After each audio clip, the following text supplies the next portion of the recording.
Hello, my name is Richard Curtis. I'm a writer of dodgy films about Hugh Grant falling in love and Mr. Bean falling over.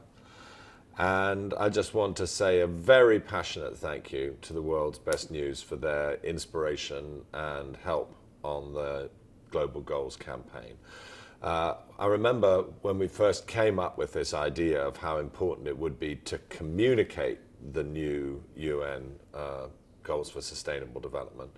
And we were insecure about actually how to get the job done. How do you get a UN document to all 7 billion people in the world? And we were looking for partners and looking for inspiration. And I remember one of the really happy, great, satisfying, encouraging, less frightening days was when we went to World's Best News, who do this in Denmark anyway, popularizing and spreading the news of development issues. And then we went on to see a government minister who was also immensely supportive, and that made me feel this can happen. So I just want to send my thanks for that day, and then for the extraordinary amount of work that happened after that with all our wonderful partners from UNDP and everyone who was a part of Action 2015 and all the partners that we had. And we finally did get the news of these extraordinary new global goals, I think to something like over 3 billion people in the world.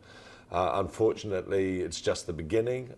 I can't say that my hair will have turned white by the time we achieve the goals, because it's white already. I won't have any hair by the time we get to 2030, and we have become what we're praying to be, the first generation to end extreme poverty, the last generation to have been threatened by climate change, and the most determined generation to end inequality and injustice.